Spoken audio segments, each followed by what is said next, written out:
Pour célébrer les 150 ans d'EM Lyon Business School, je pars à la rencontre des personnages qui ont marqué l'histoire de l'école.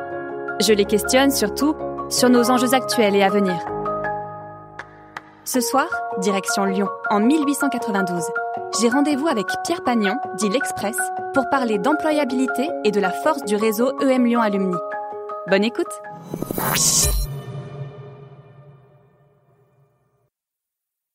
Salut Pierre.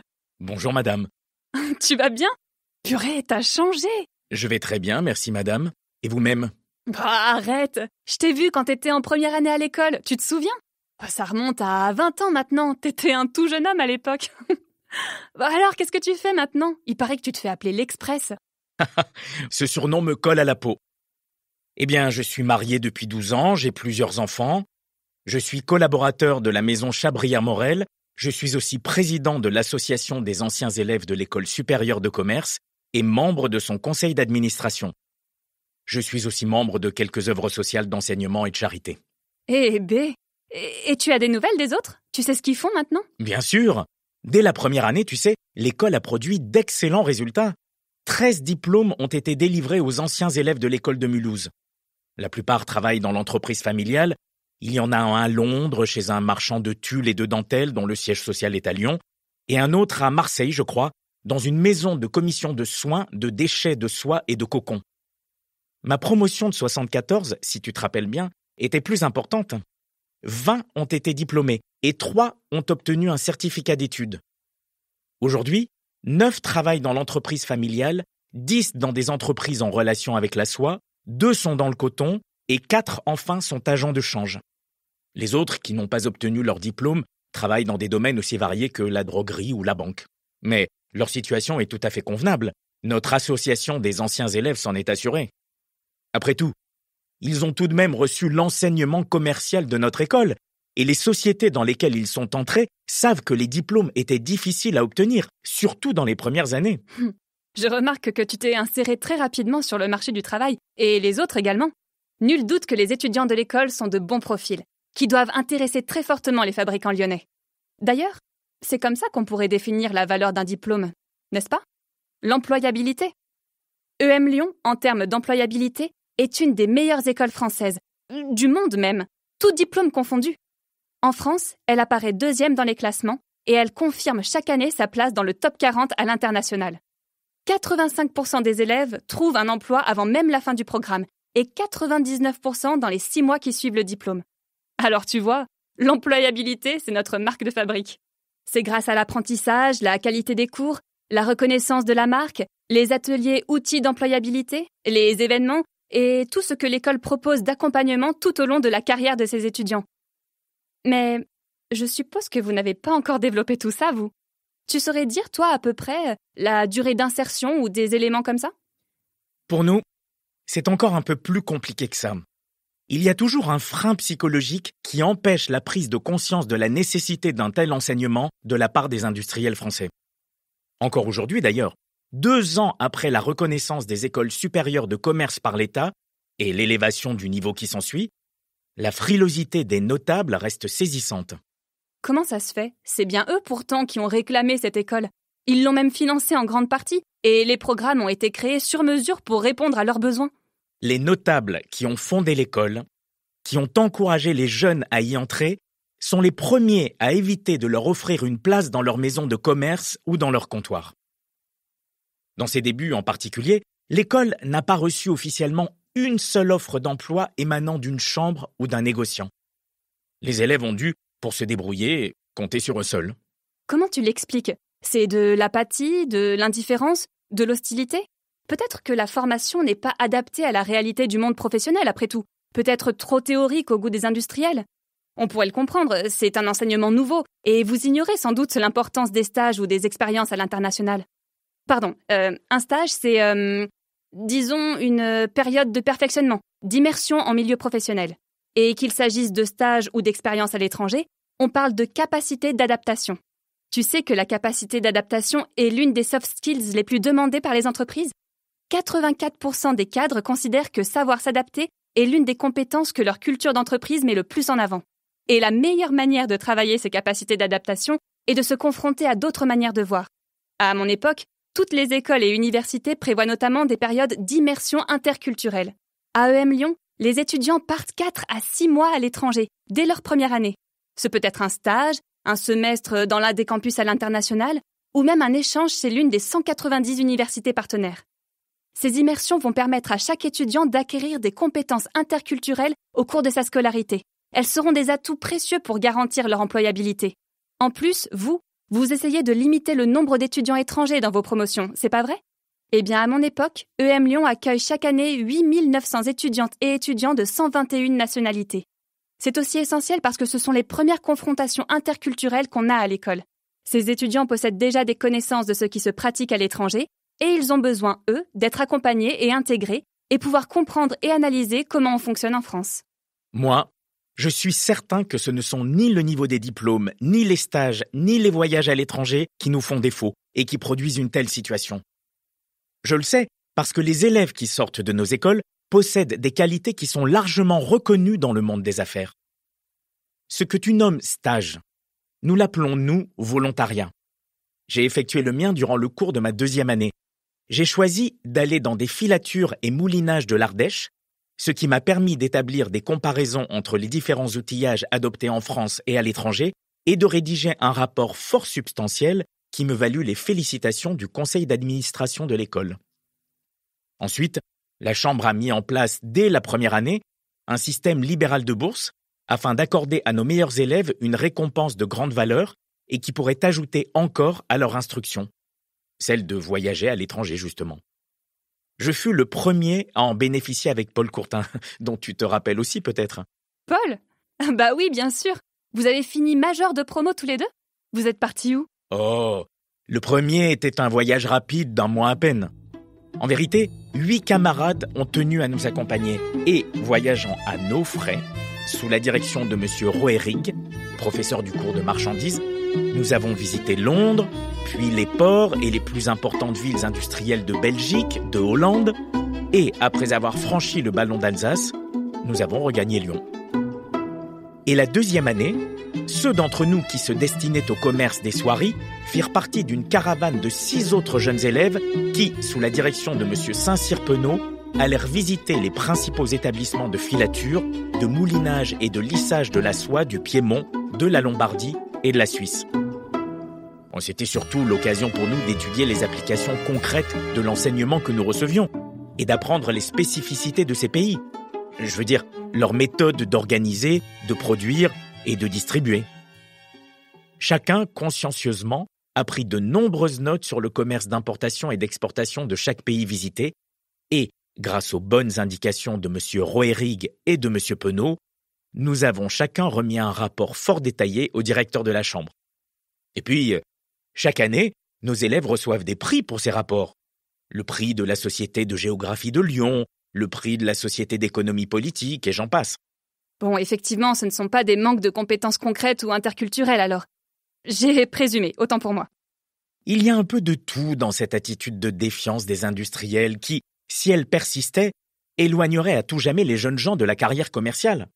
Car il ne faut pas se le dissimuler, le recrutement, malgré les avantages accordés par la loi militaire, est lent. Rien n'a changé sur ce point depuis 20 ans. Les jeunes gens hésitent toujours à risquer de faire des études approfondies jusqu'à 20 ans pour entrer dans les affaires et s'entendre dire lorsqu'ils sortent de l'école de commerce « Vous êtes trop âgé ou trop instruit ». Tu penses que c'est un problème lié à la loi militaire et la reconnaissance de l'école par l'État? Qu'est-ce que tu en penses, toi, d'ailleurs?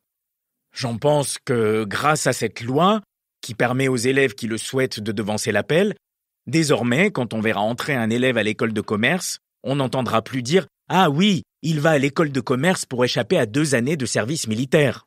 Ah oui, Marianne Leroudier a dit quelque chose comme ça. Écoute, je ne méconnais pas que cette modification nous coûte un certain nombre d'élèves et va nous faire passer par une sorte de crise, comme telle que traversent actuellement les industries ou les plantes qu'on retire de la serre pour les mettre en plein air.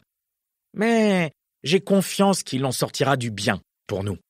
Je pense qu'il faudrait maintenir encore pendant quelques années ce privilège inhérent à la loi de 1890, afin que le nombre des anciens soit suffisant pour influencer durablement le monde des affaires.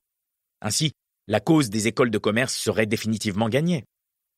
La preuve, c'est que tous ceux de nos anciens élèves qui commencent à avoir des fils ne vont pas manquer de nous les envoyer. C'est une bonne chose alors, selon toi, la reconnaissance de l'école par l'État?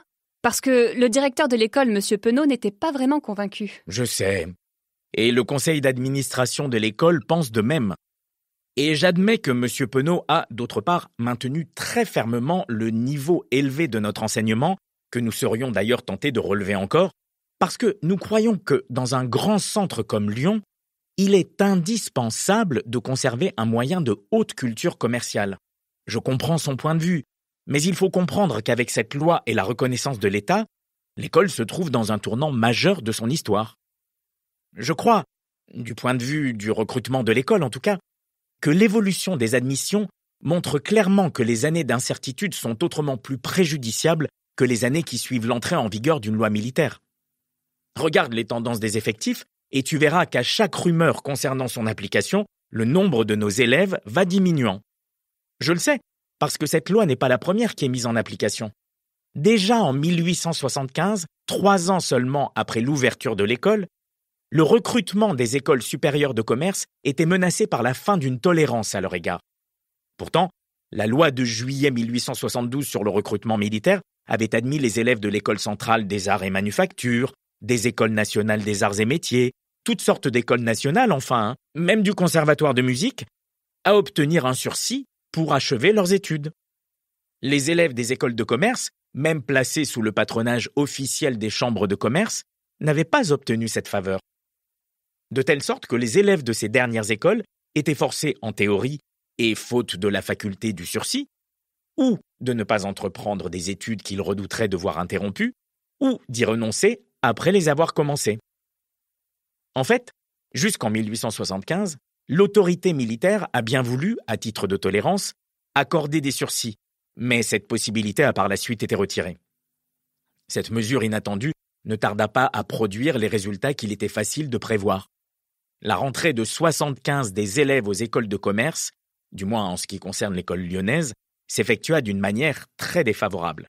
Et ce recul dans la bonne marche des écoles de commerce était dû uniquement, nous en avons la conviction, à la situation inférieure que la loi leur avait fait comparativement aux écoles nationales plus favorisées. Effectivement, ça paraît assez juste que les élèves de l'école de commerce aient les mêmes avantages que les autres écoles d'enseignement supérieur ou technique. Mais ce qui est en jeu avec la reconnaissance de l'école par l'État en 1892, c'est la perte d'autonomie et d'originalité des écoles, si j'ai bien compris. De même, le fait que l'État contrôle l'enseignement des écoles nationales. Tu vois, je comprends qu'il ne voulait pas se désintéresser de l'enseignement fourni par les écoles de commerce et qu'il se réserve certains droits de contrôle de ses administrateurs. Car de cette manière, l'État s'assure que nos écoles sont des institutions sérieuses. Mais il n'en reste pas moins que ces écoles ont su toutes seules se faire une bonne réputation. Et je comprends que la Chambre veuille en garder le contrôle. Dans ces années, l'école fait le choix de l'excellence. Et c'est pas des concours communs et centralisés qui vont permettre à l'école de se développer dans ce sens. Écoute, pour tout te dire, si la loi du recrutement militaire a fait bénéficier les élèves des écoles supérieures de commerce reconnues par l'État des mêmes privilèges que les grandes écoles nationales, c'est grâce à nos efforts persévérants, entrepris dès 1884, de concert avec les associations des écoles supérieures de commerce, réunies sur mon initiative en un syndicat provisoire. Ensemble, on s'est efforcé de contribuer au développement des questions relatives à l'enseignement commercial, de défendre collectivement les intérêts des associations en faisant partie et d'intervenir si besoin pour y réussir auprès des autorités publiques. Tu sais, tu veux parler de la loi militaire, de la reconnaissance de l'école par l'État, des facilités d'attirer des nouveaux élèves, la qualité de l'enseignement qu'on donne. Tout ça est lié, il me semble, au fait que nos jeunes diplômés trouvent ou non des places dans nos maisons et nos industries. Si c'était le cas, il n'y aurait même pas à discuter, mais ça ne l'est pas. Ce que je vois, c'est qu'en Belgique, on a créé des diplômes de bachelier et de licencié en sciences commerciales qui donnent accès aux emplois commerciaux. En Italie, les instituts techniques délivrent un diplôme d'administration comptable qui aide puissamment au placement des anciens élèves de ces écoles et, par la suite, facilite le recrutement dans les établissements d'enseignement commercial. En Allemagne, la Handelsakademie a pour principale préoccupation de trouver des emplois pour ses élèves diplômés et elle a placé déjà près de 40 000 de ses adhérents. Et à Londres, les principales maisons de commerce se sont engagées à prendre de préférence dans leur comptoir les jeunes gens qui, à la suite de leurs examens, auraient obtenu un certificat d'aptitude émanant soit de la Chambre de commerce de Londres, soit des universités d'Oxford et de Cambridge. Tu comprends ? Partout, on protège et on soutient les anciens élèves de ces établissements. Partout, on leur donne la préférence dans le recrutement des agents consulaires. Et partout, on dispense les jeunes diplômés du service militaire. Partout, sauf en France. C'est ce qui t'a encouragé à créer l'association des alumni d'EM Lyon, l'association des anciens élèves de l'école ? Oui, si une association amicale d'anciens élèves a une raison d'exister, c'est bien celle des anciens élèves de notre école supérieure de commerce. Quand je suis rentré à Lyon en 1877, imbu du principe « l'union fait la force, aidons-nous les uns les autres », j'ai réuni dans ma modeste chambre d'étudiants quelques-uns de mes anciens camarades. Je leur ai fait part de l'opportunité de créer parmi nous une association dont le but ne serait pas uniquement d'entretenir et de faire naître des relations amicales, mais principalement de s'entraider dans la recherche de positions. Cette proposition fut agréée avec empressement. Des adhésions furent rapidement obtenues et des statuts élaborés avec le concours éclairé du docteur Penaud. Autorisé par arrêté préfectoral du 12 septembre 1877, l'Association des anciens élèves de l'École supérieure de commerce et de tissage de Lyon était fondée. Et j'en fus nommé président, fonction que j'ai occupée activement jusqu'au 4 décembre de l'année dernière. J'ai fait aussi d'actives démarches auprès des pouvoirs publics pour que la carrière consulaire s'ouvre aux élèves diplômés des écoles supérieures de commerce françaises et que tous soient admis à concourir aux bourses de voyage créées par la Société d'encouragement pour le commerce français d'exportation. Ces démarches eurent un plein succès, grâce à l'appui des parlementaires de la région notamment. Pourquoi tu as quitté la présidence l'an dernier alors ? C'est très personnel.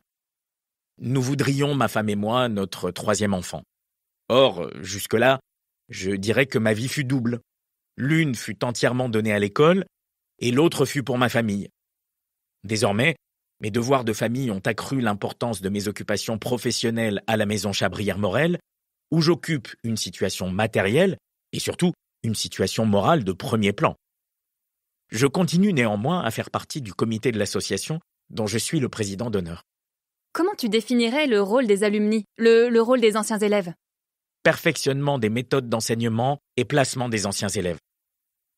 Je pense que l'association doit être préoccupée constamment et avec un dévouement incomparable à ne laisser échapper aucune occasion d'être utile à ces jeunes ou anciens camarades, soit en s'occupant de leur placement, soit en leur rendant les services dont ils peuvent avoir besoin.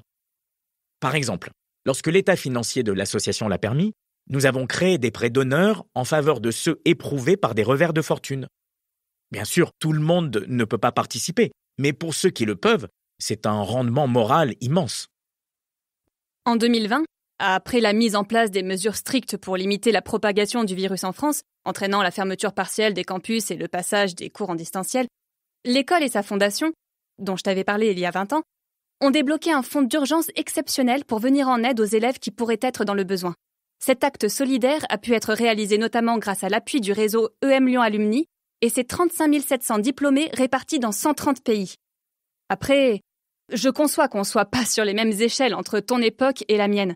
C'est bien normal. Tu as créé le réseau il y a quoi ? 15 ans ? Mais c'est pour te dire que ce nombre et cette présence des anciens diplômés dans le monde entier représentent une véritable force du réseau EM Lyon Alumni. Et son principe fondateur, tu es bien placé pour le savoir, reste l'entraide et la solidarité, comme tu l'as dit. L'équipe chargée du réseau des alumni est répartie sur le campus de Paris, Écully, Casablanca et Shanghai. Et ce département d'EM Lyon Business School travaille en coopération avec les autres entités de l'école afin d'accompagner les diplômés, de renforcer les liens, de développer l'engagement et de faire rayonner le réseau. Plus de 250 ambassadeurs bénévoles animent le réseau autour de plus de 80 communautés géographiques et thématiques. Et ensemble, chaque année, ils organisent plus de 290 événements et rencontres, physiques ou digitales, en France et aux 4 coins du monde. Avec un tel réseau et une telle organisation, il est évident que notre école doit être dotée d'un enseignement vraiment supérieur. Car chaque diplômé, en quelque lieu qu'il soit et par ses connaissances directes, est susceptible d'introduire toutes les améliorations dans l'enseignement dont l'utilité et l'efficacité pourraient se faire sentir de manière instantanée. En tout cas, c'est ainsi que nous avons préconisé de notables perfectionnements qui ont été effectués dans l'enseignement des langues vivantes, de la géographie, des marchandises et de la législation. De même, vu le nombre important de nos membres résidant en dehors de Lyon, des comités régionaux furent créés à Saint-Étienne, Paris, Grenoble, Roanne, en Alsace. Ces comités rendent plus étroits les liens d'amitié entre camarades de la même région et sont souvent plus efficaces pour le placement. Regarde, dans l'annuaire des anciens élèves de l'école, on trouve maintenant les résultats de toutes nos actions. Tu vois, on reçoit maintenant des propositions d'embauche particulièrement flatteuses pour l'école. Alors, de grandes maisons de banque demandent des anciens élèves de l'école pour être envoyés à l'étranger et notamment dans l'Extrême-Orient. Ils devraient d'abord faire un stage à Lyon pour se familiariser avec le travail auquel ils seraient destinés, puis à Londres pour apprendre l'anglais et de là, ils seraient dirigés sur la Cime ou le Japon. Et celle-ci encore l'année dernière, regarde. Monsieur de Brazza demande d'envoyer en Afrique un agent qui serait chargé de réunir des renseignements économiques sur ce pays. Bien. Cher Pierre, je vais devoir te quitter. Je tiens à te dire, franchement, c'est beau tout ce que tu fais pour l'école et le développement de l'enseignement supérieur de commerce en France. Je paye ainsi la dette de reconnaissance que j'ai contractée envers elle, au temps héroïque où le docteur Penaud et le président Philippe Testenoir imprimaient dans mon cœur cette tenace affection envers l'école. Monsieur Pierre Pagnon, merci pour ces beaux mots. Et à bientôt. L'émission est finie pour aujourd'hui. J'espère que ça vous a plu. C'était la dernière fois qu'on dialoguait avec Pierre, qui continuera d'ailleurs toute sa vie à développer EM Lyon et en particulier la pertinence de ses programmes. Ce podcast vous est proposé par EM Lyon Business School, avec Christophe Deloc dans le rôle de Pierre Pagnon, Juliette Père, moi-même, dans le rôle de Mia, le studio Audiovisite pour les prises de voix, à l'écriture et à la réalisation, Naguib Boufrahi de l'émission Capsule. Prochain rendez-vous, Monsieur le maire Antoine Gailleton, pour parler ensemble de l'hybridation des compétences. À bientôt!